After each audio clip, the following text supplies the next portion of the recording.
السلام علیکم ناظرین، پروگرام اوپینین میں علی قاضی میں بھلی کار آواں یاسر احمد ہم کو اسٹوڈیو میں جوائن کرتا سینئر تجزیہ کار علی قاضی صاحب. ویلکم علی صاحب. Thank you Yasir.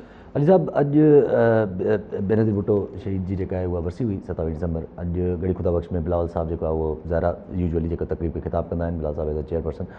بلال صاحب جو چون ڈیل ویل جی پیپلز پارٹی کی ضرورت نہ ہے ऐं पीपल्स पार्टी जेका आहे उहा आवाम जे वोट ते आई आहे ऐं हिन चकर सां तहरीक जेका गवर्नमेंट जे ख़िलाफ़ु शुरूआति थींदी उहा लाहौर मां थींदी ऐं पंहिंजी CEC सेंट्रल एग्जीक्यूटिव कमेटी जेका वॾा अनप्रिडिक्टेबल कॾहिं कॾहिं डिसीजन्स खणंदी आहे पार्टी तरफ़ां उहा उनजी मीटिंग आहे हुते.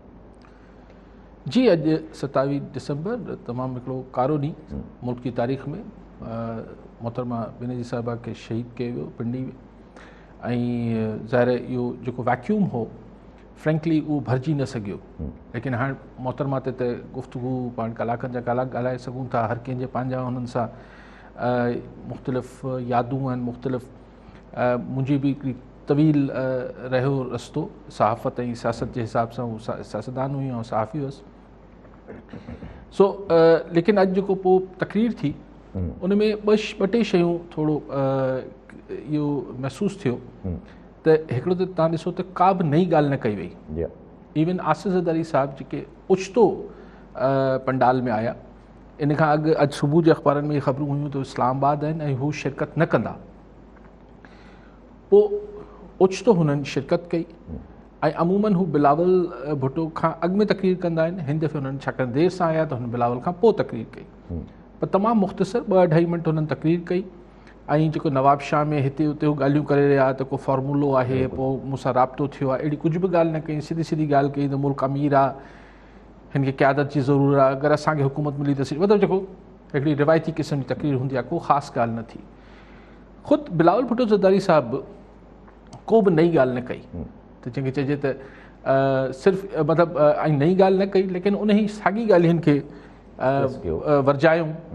रेट्रिक जेको हुई साॻी शइ वर्जाई वई त बाबा वक़्तु अची वियो आहे ज्याला तयारी कनि ऐं लाहौर में हाणे असीं जेको आहे उतां शुरूआति कंदासीं ऐं असांखे कंहिं डील जी ज़रूरत न आहे ऐं सो ऑन. ठीकु. हाणे छा रीज़न थी सघनि था? हिकिड़ो रीज़न थी सघे थो त को डेवलपमेंट ई न आहे, का नई ॻाल्हि आहे कोन त नई ॻाल्हि कजे कहिड़ी. जे पाण बि करे करे शो में मुंझी पऊं था त नई ॻाल्हि कहिड़ी आहे, एग्ज़ैक्टली का ख़बर ई कोन्हे. सो मूं त सम्झो पियो त ख़ुदि इहा डिस्कशन तमामु हावी रहंदी आहे अॼोके ॾींहं ते त ज़रदारी साहिब जेको आहे उहो 27 दिसंबर ते इस्लामाबाद में रहण जी चूंड छो कई, इहा बहस रहंदी. लेकिन उहा ॻाल्हि बि न थी. आसिफ़ साहिब मोटी आया. हाणे छो इहो कयो वियो? Can be 101 reasons. कुझु सिक्योरिटी इशूज़ बि हुजनि था, कॾहिं कॾहिं को अहिड़ी मीटिंग रिथियल हुजे थी जेका माण्हू पोस्टपोन न करे सघे, सोचे रहियो हूंदो आहे त न कया त पोइ लास्ट मिनट ते आसिफ़ साहिबु अची विया ऐं का बि नई ॻाल्हि न थी. बिलावल साहिबु सो हीअं ॾिसो न पीपल्स पार्टी लाइ लेकिन हिन सॼी ॻाल्हि मां शो वॾो हो, इम्प्रेसिव शो हो.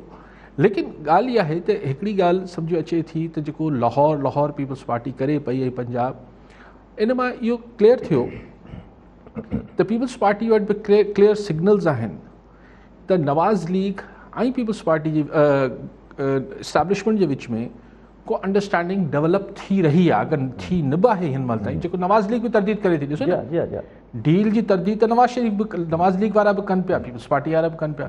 डील थींदी त को मञंदो थोरी. को जीअं मुशर्रफ साहिबु हिकिड़ो ऑफिशियल NRO जारी कयो, अहिड़ो को NRO त जारी थियणो कोन्हे. सो लिहाज़ा उनखे तरदीदी कबी आहे. लेकिन मतिलबु जेको ही पंजाब ॾे इंसिस्ट कनि पिया पीपल्स पार्टी जी लीडरशिप त असीं पंजाब में हाणे पंहिंजा खेमा खोलींदासीं, पंजाब में ही कंदासीं, त हू ॿुधाइणु चाहिनि पिया त अगरि तव्हां वटि हाणे नवाज़ लीग जो मुतबादिल PTI न रही आहे तव्हां वटि मतिलबु सघरी क़ुवतनि वटि, त पीपल्स पार्टी खे चांस ॾियो त पीपल्स पार्टी पंहिंजे तरीक़े सां कुझु तव्हां मदद कयो त हिकिड़ो को रस्तो ठाहियूं था.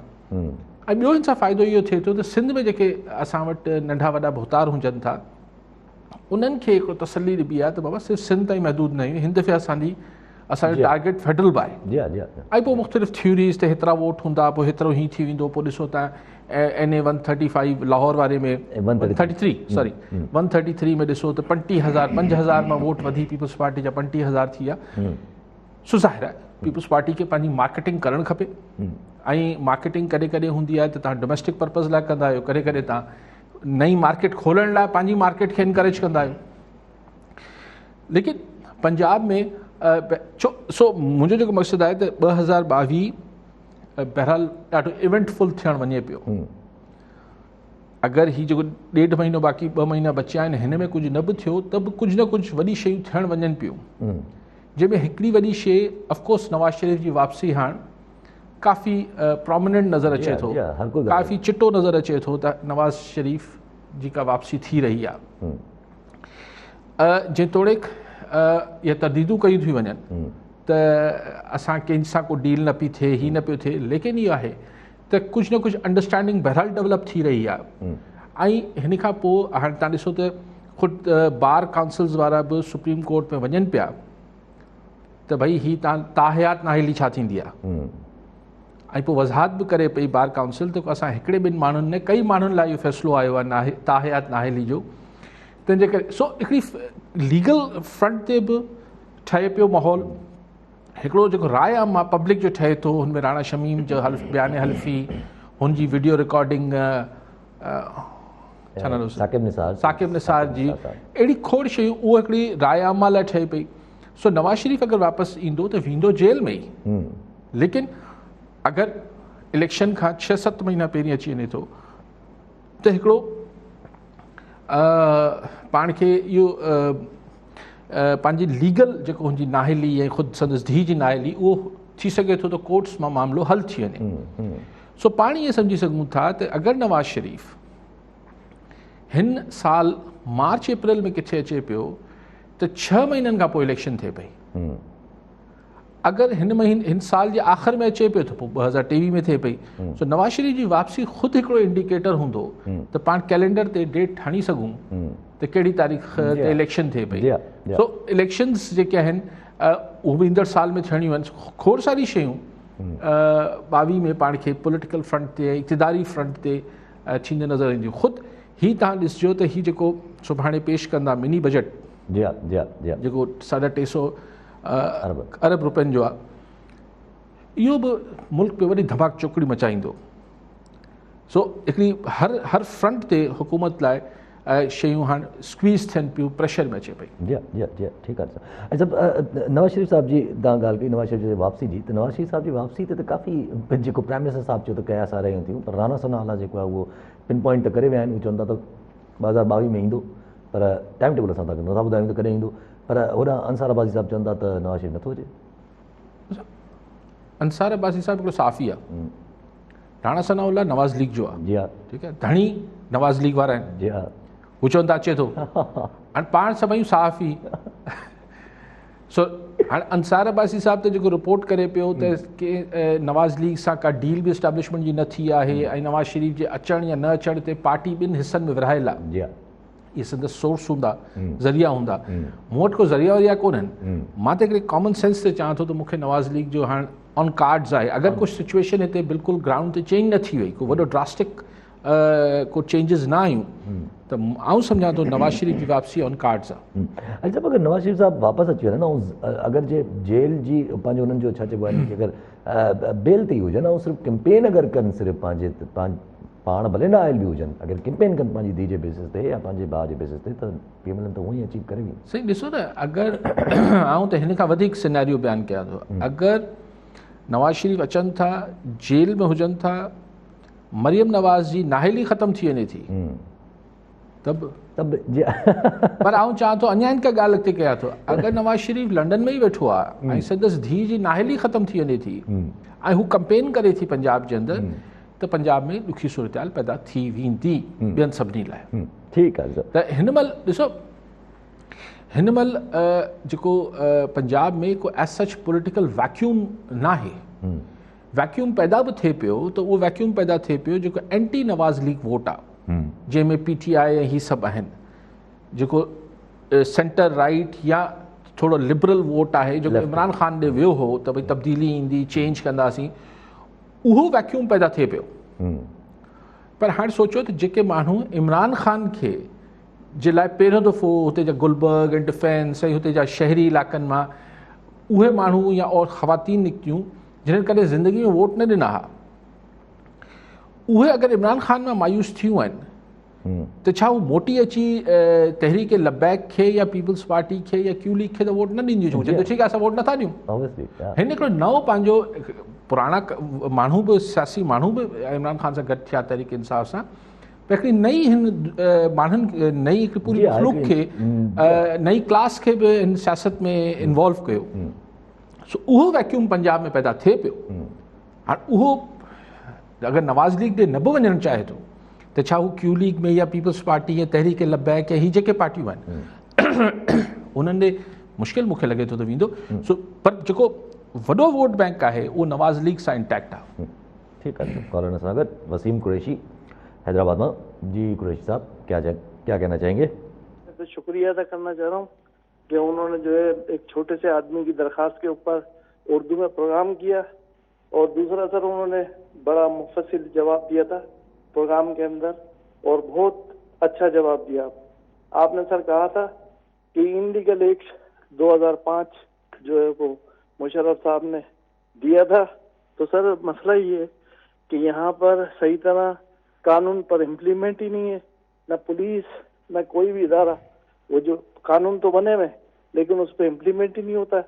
दूसरा, हम एंटी करप्शन गए थे सर, एंटी करप्शन ने गड़बड़ देखी। ये HBFC में फ्रॉड हुआ है सर 2013 में, तो एक मदरसे पे भी 7 नंबर पे कब्जा हुआ उस पर, तो उसके ऊपर जो है सर एंटी करप्शन ने लेटर लिखा है FIA को कि बोले इसमें गड़बड़ है और FIA वाले इस पे इंक्वायरी करेंगे। लेकिन सर वो मदरसे का देख के FIA वालों ने उसको पुलिस को भेज दिया, पुलिस ने उसको फाइल कर दिया। फिर हम नेब में चले गए, नेब में यहाँ डिप्टी कमिश्नर को लिखा, डिप्टी कमिश्नर ने 1.5 साल इंक्वायरी की। उसके बाद FIR लिखने के लिए SSP साहब को भेजा कि इनके FIR दाखिल की जाए, तो बजाय FIR दाखिल करने के वो तो हमें ही गिरफ्तार कर लिया पुलिस ने, और लतीफ़ाबाद 7 नंबर से गिरफ्तार करके मुझे ये बिठाई नगर थाने पे ले गए, पूरी रात तशद्दुद किया, और उसके बाद बड़ी मुश्किल से छोड़ा। ठीक है, उसको वो जो मैटर था वो तो दूर चला गया। फिर हम हाई कोर्ट चले गए सर, हाई कोर्ट ने मुझे प्रोटेक्शन दी है कि इसको हरासा नहीं किया जाए। सर अब कहाँ जाके हम इंसाफ ले, हमें तो समझ में नहीं आता। पैसा खर्च कर दिया, सब कुछ कर दिया, इंसाफ ताहाल हमें नहीं मिल रहा है। मेहरबानी करके आप जरा इस पे गौर करें, और शुक्रिया आपका कि हफ्ते में भी आप एक दिन प्रोग्राम उर्दू में करेंगे। आप शहर की जरा सुन लें, शहर में बहुत जुल्म हो रहा है सर, इसमें बड़ा मसले मसाइल पैदा हो गए हैं। आपकी नज़र थोड़ा शहरी इलाकों के ऊपर भी हो जाए तो आपकी बड़ी मेहरबानी होगी। शुक्रिया सर। ठीक है कुरैशी साहब, बिल्कुल। मोहम्मद मिठल लगारी होस्ता मोहम्मद जी लगारी साहब, छा चवणु चाहींदा? अस्सलाम वालेकुम। वालेकुम अस्सलाम। तमाम नाज़रीन खे जेको आहे असां दिलि जे गहराइनि सां अस्सलाम वालेकुम चवंदासीं साईं अली काज़ी खे, तव्हांखे बि। हाणे अर्ज़ु इहो आहे कि ॿीहर चोर मचाए शोर जो सिलसिलो शुरू थी वियो। जेके अॻु में धिदकारा विया, जेके रहनुमा लीडर सभु 2010 वारी ॿोॾि में वतन कार्ड जा पैसा खाई विया, फंड खाई विया, सामान स्कूलनि में सड़ंदा रहिया, उताकनि में कुता खाईंदा रहिया, अवाम ते न पहुता। हाणे उहे वरी साॻी अवाम जे विच में आया आहिनि, असां तव्हांखे मुल्क सुधारे ॾींदासीं। हिकिड़ी अचंभे जी ॻाल्हि आहे, वॾी ॻाल्हि हले पई, होॾां नवाज़ शरीफ़ आहे, हाणे वरी जेके नवां इहे सबूत था निकिरनि, नवियूं आॾो काल अचनि थियूं, इहे सुबुह अवाम खे बेवकूफ़ बणाइनि था। सभु मिलियल आहिनि, सभ जी यकजहती आहे, सभिनी जो हिकिड़ो ई नारो आहे, गॾिजी करे मुल्क लुटऊं, ग़रीबनि खे तबाह बर्बाद करूं। बसि इहो चवणु चाहियूं पिया, इन ते तव्हां पंहिंजो ओपिनियन ॾियो। अल्लाह हाफ़िज़। ठीक है लगारी साहब।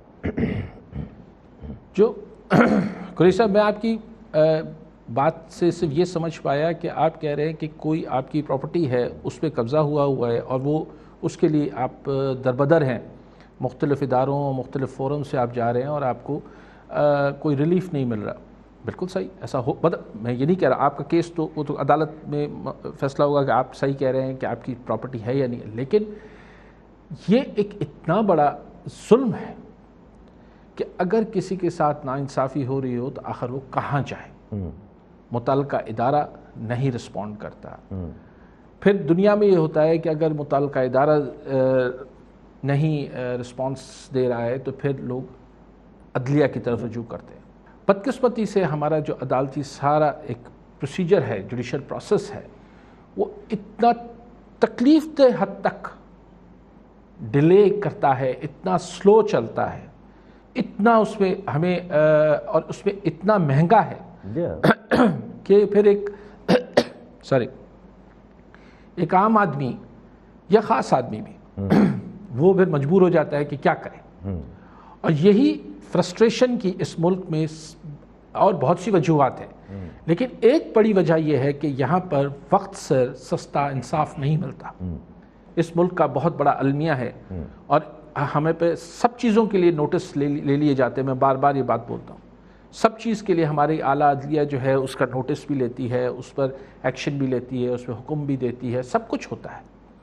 لیکن جو خود جوڈیشل پروسیس ہے اس کے لیے جوڈیشری کوئی از خود نوٹس نہیں لیتی کہ یہ جی ہمارا کام نہیں، یہ لیجسلیشن کا کام ہے.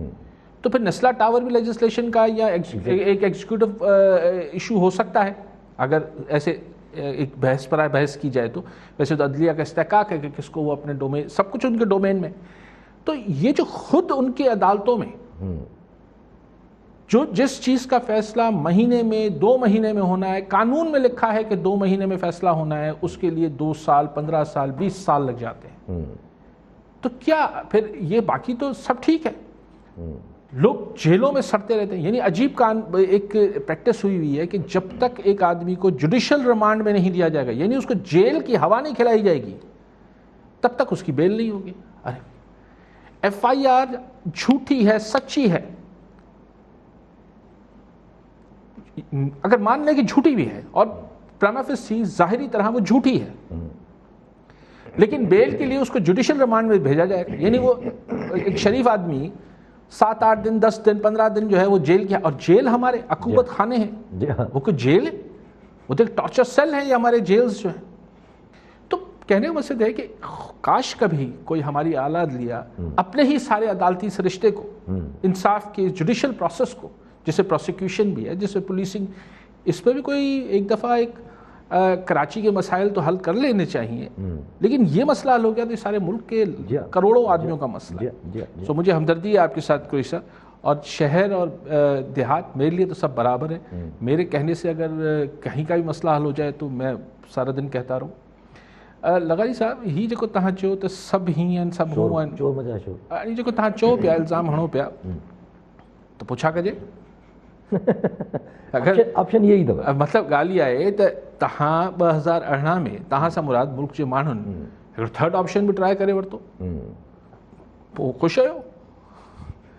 अच्छा, अगरि नॉन सिविलियन ऑप्शन जी ॻाल्हि कयो पिया, अगरि दबियल लफ़्ज़नि में लगारी साहब को नॉन सिविलियन ऑप्शन जी ॻाल्हि कनि पिया, असांजे मुल्क में उहो बि अधु अरसो उहो ई हलियो, अधु खां वधीक अरसो उहो हलियो. त पोइ छा कयूं? इहो लगारी साहब न ॿुधायो. इहो न ॿुधायो त भेरे ॿुधाइजो साईं, कयूं छा? कजे छा? एॾी मायूसी ठीकु आहे, लेकिन पोइ कजे छा? ठीकु आहे सर. ऐं जब अॻिते हलूं, तव्हांजी ॻाल्हि हले पई नवाज़ शरीफ़ साहिब जी, त नवाज़ शरीफ़ साहिब ते शेख रशीद साहिब त चवनि था त नवाज़ शरीफ़ साहिब अचे भली, ॿियो रहमान मलिक साहिब बि था चवनि, हुनखे रोकियो कयां, हलिया अचनि. पर शेख रशीद साहिब हिकिड़ी ॻाल्हि इहा बि कई त अञा ताईं इमरान ख़ान साहिब जे ख़िलाफ़ु पोयां जेको आहे उहो हथु न हटियो, ऐं त जेका पॉलिसी ठाहींदा आहिनि उहा 20 सालनि लाइ ठहंदी आहे, उहे कोई फ़र्द न ठाहींदा, उहे इदारा ठाहींदा आहिनि. अच्छा, शेख रशीद साहब जो तो इमरान खान हमारे ऊपर से, इमरान खान सरकार के ऊपर से, यानी सर के ऊपर से हाथ नहीं हटाए, यानी आशीर्वाद मौजूद है, बरकरार मथे ते हथ जेको आहे वो चइबो आहे त भई आशीर्वाद आहे. ऐं चऊं त ये फ़र्दों का नहीं है कि 20 दिन में पॉलिसी चेंज हो जाए, ये इदारे बनाते हैं, ये 20 साल तक पॉलिसी होती है. तो मूं सोचियो त असांजे मुल्क में 20 साल तक का बि हिकिड़ी पॉलिसी न हली आहे. जी हा, ख़ुदि जॾहिं मिलिट्री डिक्टेटर्स बि हुआ, इवन सोच बि कान हली आहे. ज़ियाउल बि 11 साल कढी सघियो, पोइ हुनजी सोच बि हटाई वई, ऐं पोइ हुनजो हू पाण बि हटायो वियो. मुशर्रफ साहब बि 10 साल में हटी वियो. सो 20 सालनि वारो त मां नथो सम्झां त कंहिं सिविलियन हुकूमत खे हलाइण या न हलाइण जी का पॉलिसी माज़ी में त न रही आहे. ॿी ॻाल्हि मूंखे हैरत थी, उहो त ख़ुदा ख़बर शेख रशीद खे ख़बर हूंदी मथे ते हथु कंहिंजो आहे, लेकिन अगरि आसिफ़ ज़रदारी इहा ॻाल्हि करे थो त भई मूंखे जेको आहे, हाणे हुन बि नालो कंहिंजो न खयो, जी हा, जी हा, आसिफ़ ज़रदारी इहो चए थो त मूंखे चयो वियो त फॉर्मूलो कढी ॾियो त उन जी पोइ हिकिड़े आला अस्करी ज़रिए वटां तरदीद थी त बाबा नालो ॿुधायो छो तरदीद थी त बाबा ॿिए लफ़्ज़ में चवणो त असीं न्यूट्रल आहियूं असीं न्यूट्रल आहियूं असांखे धुर न कयो त मूंखे सम्झायो त शेख रशीद साहिब जे बयान खे बि 24 कलाक थी विया आहिनि त वरी कंहिं अस्करी ज़रिए जो बयानु अचणु खपे त शेख साहिब जे मथे ते अलाए कंहिंजो हथु आहे बयानु वाज़े करे शेख रशीद या गवर्नमेंट जेको चए थी त नवाज़ शरीफ़ जी डील थी थिए न उते त अचूं था लेकिन शेख रशीद अगरि चए पियो त असांजे मथे ते हथु आहे त इशारो त हुनजो बि उते ई आहे जिथे आसिफ़ ज़रदारी जो त आसिफ़ ज़रदारी जे बयान जी तरदीद थिए थी त शेख रशीद जे बयान जी तरदीद छो नथी थिए त भई या त बयान तस्दीक थिए या तरदीद थिए त मथे ते हथु आहे या न आहे शेख रशीद जे बयान जी तरदीद या तस्दीक छो नथी थिए ठीकु आहे कॉलर डॉक्टर अब्दुल गफ़ार साहब कराची में जी सान साहब छा चवणु चाहींदा जी जी सर असां साईं अलीगढ़ साहब कुझु सवाल जवाब करणा न जी मुंहिंजे एजुकेशन जे बारे में थोरो ॻाल्हाइणो जी जी ॿुधनि था हा सर इहो असां एजुकेशन जे बारे में थोरो ॻाल्हाइणु चाहींदासीं त ॾिसो तव्हां जीअं एजुकेशन जे बारे में का माना उन ते अमल दरामद आहे कोन जेका असांजा गवर्नमेंट इदारा आहिनि जेके स्कूल आहिनि उन में अटेंडेंस छोकिरनि जी आहे कोन पहिरीं ॻाल्हि त उहो उनजो इहो आहे त उन में असांजो जेके उस्ताद आहिनि उहे ॿार खे पढ़ाइनि कोन था या उन्हनि जा जेके उस्ताद आहिनि वॾेरनि जा छाड़का आहिनि उहे उन पंहिंजे मनपसंदीअ ते उहे उस्तादनि खे उते स्कूलनि में रखाइनि था त उहे ॿारनि खे पढ़ाइनि कोन था त मुंहिंजी इहा तजवीज़ आहे त तव्हां मीडिया जे थ्रू ज़रिए त प्राइवेटाइज़ेशन जेकी खातो आहे न स्कूलनि जो इहो ख़तमु कयो वञे ऐं सरकारी स्कूलनि खे तरजीह ॾिनी वञे त उहो सिंधी असेंबली में या क़ौमी असेंबली में बिल पास कराइजे त इहे जेके बि MP MN जा ॿार आहिनि उहे सरकारी स्कूल में पढ़नि त उन सां इहो शइ थींदी त ग़रीब ऐं अमीर जो गॾिजी पढ़ंदा त उनखे गुरबत जो अहसासु थींदो त ग़रीब छा थींदो आहे त इन लाइ मां चवंदुसि साईं तव्हां मीडिया जे ज़रिए तव्हां इहो इन ते फोकस ज़्यादा रखणु खपे ठीकु आहे साईं खान साहब सांसद जो त प्राइवेट स्कूल खतम कयो सरकारी स्कूल के मुख़्तलिफ़ माण्हुनि जी मुख़्तलिफ़ राय हुजे थी ख़ाली आहे त हिकिड़ो त मीडिया न सही सरकार जेके वोट ॾियणु वेंदा आहियो सांसद साहिब इहो तव्हांजो माण्हुनि जो आहे त हीअ हुकूमतनि खे ठीकु करिणो आहे हीअ मीडिया ठीकु नथी करे सघे इहो कहिड़ी ख़्वाहिश आहे मीडिया का इहा मीडिया त सॼो ॾींहुं हलाए थी हिते स्कूल जा चापुड़ पिया किरनि हिते बेंचूं आहिनि स्कूल न आहिनि हिते नियाणियुनि जे स्कूलनि में हीउ मसइलो आहे हिते हीउ मसइलो आहे अॼुकल्ह मीडिया जी बि कोई नथो ॿुधे पर हू जेके चवनि था असांखे माण्हुनि वोट ॾिनो आहे सांसद साहिब वोट ॾिनो आहे त असां जेको मर्ज़ी कयूं ऐं असांखे वरी वोट मिलंदो वरी वोट ॾियण महिल तालीम त यादि अचे कोन थी सांसद साहिब बाक़ी छो ॾिसो प्राइवेट स्कूल या नो प्राइवेट स्कूल ख़ुदि प्राइवेट स्कूल रेगुलराइज़ थियणु खपनि त हेतिरी ॻरी फीसिस कीअं था वठनि प्राइवेट स्कूल उहा ई तव्हांजी ॻाल्हि हूंदी आहे न त मार्केट जेका आहे उहा अगरि तव्हां स्कूल अहिड़ा सरकारी हलाईंदो त ऑब्वियसली हिकिड़ो दुनिया में यार दुनिया में थिए थो न हाणे कैनेडा अमेरिका हिते जेको फर्स्ट वर्ल्ड कंट्रीज़ आहिनि उते जेको आहे तव्हांजे इलाइक़े में जेको सरकारी स्कूल आहे उन में तव्हांजो ॿारु पढ़े थो ऐं अगरि उते नथी एडमिशन मिले त पोइ प्राइवेट में वञनि एग्ज़ैक्टली हुननि पंहिंजे स्कूल खे हुननि जा हॉस्पिटल्स हुननि जे सरकारी अस्पताल हुननि जे प्राइवेट अस्पतालनि खां बहितर आहिनि उते जे जेके स्कूल्स आहिनि उहे प्राइवेट खां बहितर आहिनि सवाइ यूनिवर्सिटी आहिनि सो इहो को मसइले जो हल न आहे बाक़ी वोट जेको असल ॻाल्हि आहे उते असांजो सिंध जो माण्हू नथो उते न उहो न सोचणो आहे उहो न सोचणो ॿियनि ॻाल्हियुनि सां कनेक्ट रखिणो आहे कॉलर नज़र आहे बाबर मरी सागर मां जी मरी साहब छा चवणु चाहींदा पहिरियां त जाफ़र भाउ अस्सलाम वालेकुम क़ाइद साहब जो सलाम क़बूल हुजे वालेकुम अस्सलाम सर मुंहिंजो अर्ज़ु इहो आहे त पंहिंजो कारूंजर जी कटाई जेका हले पई इन ते मीडिया ॾाढी ख़ामोश वेठी आहे अॼु खां तक़रीबन 1992 में हिकिड़ी माई हुई जिंदो उन ते त ॾाढी यानी की हाईलाइट थी जिंदो माई तक़रीबन असां उन में काविश पढ़ंदा हुआसीं हली की हा त उन में जेको आहे उन जा यानी की 2 पुट हिकिड़ो नियाणो पोइ ऐं उन टाइम ते यानी की आई पंजाब जी का फौज आई उन्हनि खे भारतीय एजेंटनि जा करे मारे छॾियाऊं उन खां पोइ उन्हनि जी 2 नियाणियुनि पाण ते यानी की पेट्रोल ठीकु आहे ॿियो बि कॉलर फ़क़ीर इक़बाल बमरो उमरकोट मां जी बमरो साहब छा चवणु चाहींदा साहब जे पहिरीं सलाम पेश कंदासीं फ़क़ीर एम इक़बाल बमरो उमरकोट खां जी अली काज़ी साहब का बस मोहतरमा जी वर्सी लगी पई है, 14-15 साल थी विया आहिनि। छा हिकु आम माण्हू खे इंसाफ़ कोन थो मिले? मोहतरमा जा कातिल हिन साल 2022 में गिरफ़्तार थी सघंदा?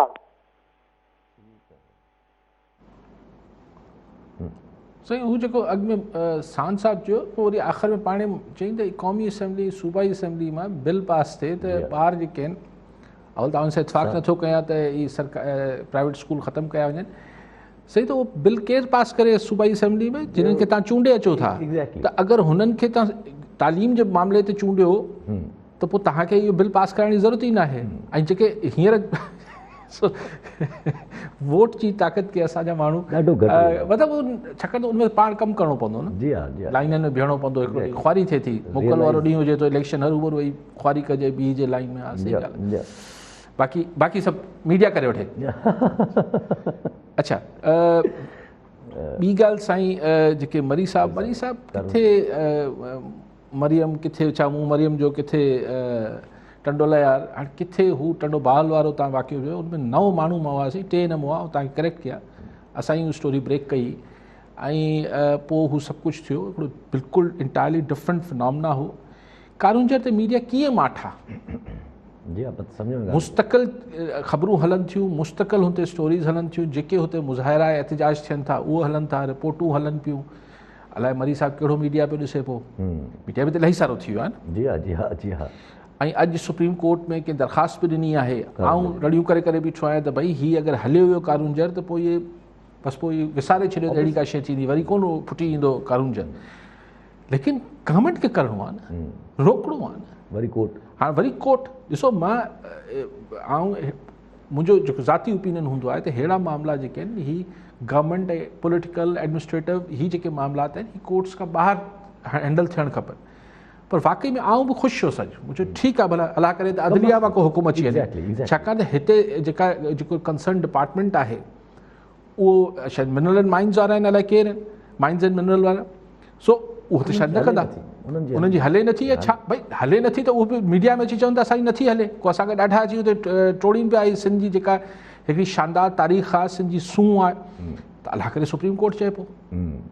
हाणे त वाक़ई में हाणे त हर प्रॉब्लम जी हल उते ॾिसणो पए थो। सो लेकिन उमेद के मतिलबु एतिरी देरि न थी वञे जेसि ताईं अदालत मां जेको कानूनी घुर्जूं पूरे थींदे जेसि ताईं अधु कारुंजर चट थी वञे। लेकिन अगरि आउं इहो नथो चवां की कंहिंखे उकसायां पियो या छा पियो कयां, क्वेश्चन इहो आहे त ग्वादर वारा जेके असां खां सो कॉल्ड न हुते मीडिया, न हुते मीडिया जी कवरेज, न कुझु, पर जॾहिं हज़ारे माण्हू निकिरनि था त हुननि सां इस्लामाबाद जा माण्हू अची ॻाल्हाइनि था ऐं हुननि जा हू वॾा इशूज़ हुआ, असांजो तमामु वॾो इशू आहे। पर अगरि छिड़ विछड़ क़िस्म जा अगरि वीचारा कुझु माण्हू महिनत कनि पिया, उते हिकिड़ो ठाहियो अथनि फोरम वोरम, लेकिन सॼे सिंध खे मां चवां थो न धणी न थिबो। सिंध जा माण्हू पंहिंजी शयुनि जा पाण धणी न थींदा। बाक़ी हाणे हीअ करे वठे, फलाणो करे वठे, वाह वारो कर, तूं करे वठि, मरी साहब आउं थोरो मसरूफ़ आहियां सांगड़ में, तूं फलाणा तूं करे वठि हुते। छा आहे मतिलबु प्रैक्टिकल अप्रोच रखणु खपे। हिकिड़ो माफ़ु कजो मुंहिंजी ॻाल्हि खे को बुरो न मल्हाए, आउं चवां थो त थोरो अंदरां ॾुख थिए थो त धणी न थिबो, ॻाल्हि खे अॻिते वधी हुनजे लाइ हिकिड़ी को स्टेप न खणिबो प्रैक्टिकल। बाक़ी वारो कर यासिर तूं कुझु करे वठि। जी हा, तव्हां करे ॾियो, हीअ हल करे ॾियो, हीअ मसइलो हल करे ॾियो। कॉलर सां गॾु इकराम ख़ासकेली मातलीमा। जी ख़ासकेली साहब छा चवणु चाहींदा? अस्सलाम वालेकुम यासिर साहब। वालेकुम अस्सलाम। यासिर काज़ी साहब खां आउं सॼो वठंदुसि त ही ताज़ो हींअर ई हले पियूं जेके अफ़वाहूं हलनि पियूं या थी सघे थो सचाई हुजे हिन ॻाल्हि में त जेका मतिलबु एस्टेब्लिशमेंट जो जेको लाड़ो आहे उहो कुझु लड़ियो आहे मुस्लिम लीग नून ॾांहुं। हाणे काज़ी साहब खां सिर्फ़ु पुछणु इहो आहे त जेका हू स्ट्रेट लाइन वठियो बीठा आहिनि या जेका हिकिड़ी लाइन छिकियो बीठा आहिनि, उन लाइन जे मुक़ाबले में PTI मां हू हथु कढी सघनि था। माना इन सिचुएशन में जॾहिं हू तमामु घणी सख़्तु लाइन वठियो बीठा आहिनि जंहिं मंझि एस्टेब्लिशमेंट खे तमामु घणो पोइते हटणो पवंदो, त छा इन सिचुएशन में हू वञी सघे थो इन पोयां? ऐं ॿियो इहो आहे त इन पूरी सिचुएशन मंझि तव्हां पीपुल्स पार्टी या जो जेको किरदारु आहे उहो छा पिया ॾिसनि, छो जो उन खे बि त हू ॿियनि सां गॾु एक्सेप्ट करण लाइ तयारु आहिनि, पर इंडिविजुअली जेको मूंखे नज़र अचे पियो त हू उनखे एक्सेप्ट कोन पिया कनि। त इहो छा आउं सही थो सोचां? वॾी महिरबानी। ठीकु आहे ख़ासि साहब, ॿियो बि कॉल इम्तियाज़ अली शेख कश्मीर मां। जी शेख साहब छा चवणु चाहींदा? जी, अली काज़ी साहब खां सुवालु आहे त जीअं सहन साहब चयो त तालीमी निज़ाम बहितर बनायो वञे, त उन जे लाइ सहन साहब बिल्कुलु सही सुवालु कयो आहे त जेकॾहिं हिकु सियासतदान आहे उहो बि असेंबली में वेठो आहे, जेकॾहिं हुनजो ॿार बि उन स्कूल में वेंदो ऐं हिकु ग़रीब जो ॿार बि स्कूल में वेंदो त तालीमी निज़ाम बहितर थींदो। ऐं हुन सियासी नुमाइंदे खे पंहिंजो सोचणो पवंदो त मुंहिंजो ॿार बि उन स्कूल में वियो आहे, हिकु ग़रीब जो ॿार बि उन स्कूल में वियो आहे, त मूंखे हुन ते ज़हन ॾियणु खपे। ऐं ॿियो त हीअ जेका सियासी जंग हले पई अॼुकल्ह, त मतिलबु कानून जी त का सम्झ में ई कोन थी अचे त कानून बि का शइ आहे। को कहिड़े नमूने सां कानून खे छिके पियो, को कहिड़े नमूने सां कानून खे छिके पियो, ऐं सम्झ खां ॻाल्हि। ठीकु आहे, ठीकु आहे शेख साहब। उहो बमरो साहब बमरो साहब हा, बमरो साहब छा बिलावल ओ बेनज़ीर साहिब चऊं त जेका हा कातिल गिरफ़्तार ही जेको मलिक रहमान मलिक ही त चवनि था न बसि TTP कयो, TTP वारो मारिजी वियो बसि, बाक़ी कोर्ट में केस हले थो।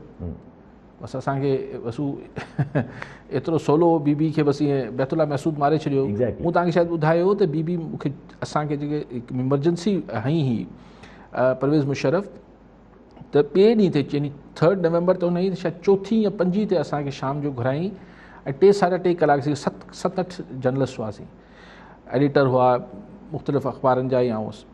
त उन में चई डिघी 3.5 कलाक बीबी पे ॻाल्हायो ऐं कचहरी पे थी, ऑफ द रिकॉर्ड हुई, पर हाणे शहीद थी वई त हाणे ॻाल्हायां पियो। चई ये एक बैतुल्ला को बनाएंगे, उसे काम लेंगे, फिर वो उसको मार देंगे, फिर दूसरा बनाएंगे। अलाए कंहिंजे लाइ चए पई, ख़ुदा ख़बर। त ॻाल्हि इहा आहे त बसि बैतुल्ला नालो, हा बैतुल्ला महसूद त ॻाल्हि इहा आहे जी हिते जिना में त ॻाल्हि इहा आहे त ही बसि एतिरो सोलो किसो, लेकिन दुनिया में हाई प्रोफाइल पर्सनैलिटीज़ जे murder, even John F Kennedy United States जो प्रेसिडेंट हो, अॼु ताईं मतिलबु हिन में मुख़्तलिफ़ थ्योरीज़ जी हा, हुननि जे बक़ौल त सॉल्व त आहे, बसि पोइ हाणे उहो हीअं थी वियो, हू थी वियो, हिकिड़ो माण्हू हो उन ई अची मारियो, चरियो थी पियो, पोइ हुनखे मारे छॾियो, चलो इहो थी वियो। लियाकत अली ख़ान जो अॼु ताईं पाकिस्तान में ख़बर न, उहो बि जंहिं मारियो हुनखे मारे छॾियूं, ॻाल्हि ख़तमु थी वई। अच्छा, सो ॻाल्हि पे थी त उहो त हाणे सही ख़ुदा ख़बर, हू चवनि था त हाणे 22 में छा ॿुधाईंदा, इहो ॿुधाईंदा TTP कयो, पर TTP सां ॻाल्हियूं थियनि पियूं, हाणे शायदि हू पाण सची कनि। अच्छा, पोइ कंहिंजो फोन? ख़ासि अली साहब शायदि चवणु चाहिनि पिया त छा रवैयो से ॾिसो, इहो चवणु त झुकाव आहे, छो पाणी मसाल अगरि आउं तव्हांखे ॿियो इकराम साहब ज़ावियो ॿुधायां त जेतिरो घणो झुकाव हुननि जो PTI ॾे हो, अगरि झुकाव सिर्फ़ु सिधो थी वियो हुजे त नवाज़ लीग जो कमु त थी वियो न। जी हा, हुननि खे त वोट त पंहिंजो मौजूदु आहे न। ॾिसी हिन खे को इहो त खपे ई न त असांखे केरु खटराए अचे या असांखे को लीगल कोर्स में बि हुननि खे अगरि हुननि मतिलबु ॿियो पासो केरु झले न वेठो हुजे त लीगल मामलनि मां बि नवाज़ लीग निकिरी वेंदी, हुनजा केसिस बि मैनेज थी वेंदा। लेकिन ॻाल्हि इहा आहे त झुकाव जी ज़रूरत न आहे, सिर्फ़ु हुतां जो झुकाव ख़तमु थिए। ऐं इहो हिकिड़ो डिघो पूरी तारीख़ आहे पाकिस्तान जी पॉलिटिकल जेका पावर इन जी आहे, स्ट्रगल आहे, उन में उन में तव्हां ॾिसो त कॾहिं असांजी इस्टेब्लिशमेंट जेका आहे उहो इलाही स्पेस विलारे वञे थी, पोइ अॻियां खां रेज़िस्टेंस ईंदी आहे, पोइ हिकिड़ो वक़्तु अची इस्टेब्लिशमेंट पोइते थींदी आहे, पंहिंजी हिकिड़ी स्पेस मुक़ररु करे वरी हितां सिविलियंस वरी कनि, वरी सिविलियंस जिथे वारो पवंदो आहे, चाहे पीपल्स पार्टी हिकिड़े ज़माने में हूंदी, हाणे नवाज़ लीग उहो रोल प्ले करे थी, त नवाज़ लीग हिनखे धिके थी ऐं पंहिंजो स्पेस वठण जी कोशिशि करे थी। सो इहो जेको खेल आहे उहो त जारी आहे। सो हींअर ज़रूरी न आहे त इस्टेब्लिशमेंट पंहिंजो मुकमल स्पेस छॾे ॾे, लेकिन थोरो रखी करे बाक़ी छॾे ॾींदी ऐं झुकाव अगरि हुते बंदि कंदी। ॾिसो नवाज़ शरीफ़ जी वापसी सिर्फ़ु अगरि हिन नुक़्ते ते बि अगरि एग्री थी विया आहिनि त बाबा तव्हां सां असांजो जहिड़ो न आहे ऐं न असीं धुर थींदासीं, तव्हां ॼाणियो इमरान ख़ान ॼाणियो त नवाज़ लीग खे त परेशानी कोन्हे, हू मोटी ईंदो। सो डील को वॾी ज़रूरी न आहे त वॾी का डील थिए, एतिरी डील बि खोड़ थी वेंदी। पीपल्स पार्टी लाइ छा पीपल्स पार्टी लाइ पुछंदो पीपल्स पार्टी जो किरदारु कीअं था ॾिसो सॼी हुन में हाणे हर पार्टी जो पंहिंजो हिकिड़ो किरदारु आहे, हू एफर्ट कनि पिया, हू पीपल्स पार्टी कोशिशि करे पई त वापसि हू सिंध जे लेवल खां मथे चढ़े, लेकिन अगरि आख़िर में सिंधी मिली वञे जी हा त चलो 15 साल मिले आहिनि, वरी 5 साल बुरो न आहे, मतिलबु अगरि कुझु हासिलु न कंदा त कुझु घटि बि न थींदो। पोइ कंहिंजी कॉल हुई, शेख साहब जी कॉल हुई कश्मीर मां, साईं चवनि था त तमामु सुठो ॾिनो आहे मशवरो त ही अगरि MPA MNA जा ॿार बि गॾु पढ़ंदा ऑटोमेटिकली सही थी वेंदो, पढ़ाए वठो साईं, पास कयो, एक्ट पास कयो, पर एक्ट केरु पास करे, उहो ई MPA कंदो न साईं, अगेंस्ट द मतिलबु कॉन्स्टिट्यूशन आहे, हिकिड़ी विल आहे न त बंदे जी मर्ज़ी आहे। ॾिसो क्वेश्चन इहो आहे त यानी तव्हां चवणु चाहियो पिया त जेसिताईं MPA जो ॿार हुते न पढ़ंदो तेसिताईं कुझु न थींदो, तेसिताईं माना विसारे छॾियूं, यानी इहो सोल्यूशन इहो निकितो आहे वञी। जी हा, वोट सही माण्हू खे न आहे ॾियणो। अच्छा, सिंध में 50,000 खां मथे प्राइमरी स्कूल आहिनि, एतिरा त MPA MNA जा ॿार ई कोन्हनि, त पोइ जेके 2-2 हज़ार में 1000 में 500 स्कूल में पढ़े उहो ठीकु थी वेंदो, बाक़ी छा थींदो 49,900 एंड समथिंग जो। साईं इहो को सोल्यूशन्स न हूंदा आहिनि, ऐं जंहिं ॾींहुं हुकूमत तालीम खातो चाहींदो उन ॾींहुं ही बिना MPA MNA जे ॿारनि जे बि तालीमी इदारो तालीमी सिस्टम बहितर थी वेंदो। ठीकु आहे, कॉलर सां गॾु जावेद मंगरियो कराची मां। जी मंगरियो साहब, छा चवणु चाहींदा? कॉल ड्रॉप थी। अली साहब जेका अॻिते हलूं त फवाद चौधरी साहब जेको हाणे कल्ह जेको तालिबान जो हिकिड़ो स्टेप आयो जंहिंमें हू औरतुनि खे जेको आहे वरी बुरको ऐं अकेले ट्रेवल करण बि मना, कंहिं सां गॾु हलणो आहे, ट्रेवल करिणो आहे, त फवाद चौधरी साहब इन जे रद्द अमल में चवनि था त अहिड़ा स्टेप जेके तालिबान खणे थी पई अफ़गानिस्तान में, इहे पाकिस्तान लाइ सभ खां वॾा ख़तरा आहिनि। ऐं वरी गॾोगॾु कल्ह शेख रशीद साहब बि हिकिड़ो बयानु ॾिनो। शेख रशीद साहब चयो त JUI जो जेको खटण आहे उहो हिकिड़ो पॉलिटिकल वोट न आहे, उहो अफ़गानिस्तान में जेको तालिबान टर्न ओवर कयो आहे, पंहिंजो माना टर्न आउट जेको कयो आहे काबुल जे मथां जेको रूल कंदा पिया, उन जो हिकिड़ो रिपल इफेक्ट आयो आहे। ॾिसो, आउं पहिरीं फवाद चौधरी वारे ॻाल्हि ते ॻाल्हाए वठूं त हू फरमाइनि पिया त छा जेके बैन लॻो आहे तालिबान पंहिंजो असली रंग ॾेखारीनि पिया न, हुननि थोरा ॾींहं कोशिशि कई त भई इंटरनेशनल को असांखे, ऐं अञा मस्तु UN चयो आहे त ठीकु आहे, अमेरिका बि कुझु सैंक्शन लाथा आहिनि त पोइ ठीकु आहे हिननि खे एड वेड ॾियो, त हिननि वरी मायुनि ते वरी बुरका पायो, ऐं पोइ 45 किलोमीटर खां मथे तव्हां अकेला नथा सफ़र करे सघो, एंड थिंग्स लाइक दैट। ज़ाहिर आहे तव्हांजे पाड़े में अगरि हीउ सभु कुझु थी रहियो हुजे थो त तव्हां ते हुनजो इम्पैक्ट अचे थो, हिन को शक न आहे। माण्हू चवनि था न असांखे बि ओड़ो खपे, कुझु माण्हुनि जी ख़्वाहिश थी सघे थी न। सोवियत यूनियन में इनकलाब आयो, असां वटि कॉमरेड चवंदा असां वटि बि अहिड़ो अचे। सो इहो अमेरिका जी डेमोक्रेसी, असांजा कुझु माण्हू चवंदा असांखे अमेरिका जहिड़ी डेमोक्रेसी, सो इहो असरु त अचे थो। मतिलबु तव्हांजे भर पासे में जेको म्यूज़िक ऐं फिल्मूं ठहनि थियूं उनजो असरु तव्हां ते पए थो, इट्स वेरी नेचुरल। सो इन जो बिल्कुलु असरु पए थो, लेकिन तालिबान वटि फ़िलहाल त खाइण लाइ कोन्हे, बुरका त भरे पाराए वठे। सो इहो ऐं असांखे फेंसिस ते सां असां ते विढ़े पियो, ही जेको पॉलिसीज़ कनि पिया तालिबान वारा, इहो अगेन आउं सम्झां थो त वरी हिकिड़े तालिबान जेके आहिनि उहो शायदि इहो सम्झनि, विजन जी शायदि खोट थियनि, उहे सम्झनि न पिया त ही हिननि खे केतिरे हिकिड़े दुबड़ में फसाइनि पिया, ही फासजंदा वेंदा, ऐं पोइ एतिरा अंदरां ई जेको आहे बसि पोइ अलाह ख़ैर पियो करे। अगरि तव्हांजे पाड़े में ख़ुदा न ख़ास्ता ब्लड शेड या कहिड़ी शइ थिए थी, पर इहो को इंतिहाई मतिलबु आउं सम्झां थो त हिकिड़ो ग़लति पॉलिसी आहे उन्हनि जी। बाक़ी जो शेख रशीद चए पियो बिल्कुलु असरात त पवनि था। ठीकु आहे, वॾी महिरबानी सभु नाज़रीन, अॼु जे प्रोग्राम जो वक़्तु पूरो थियो, ईंदड़ प्रोग्राम में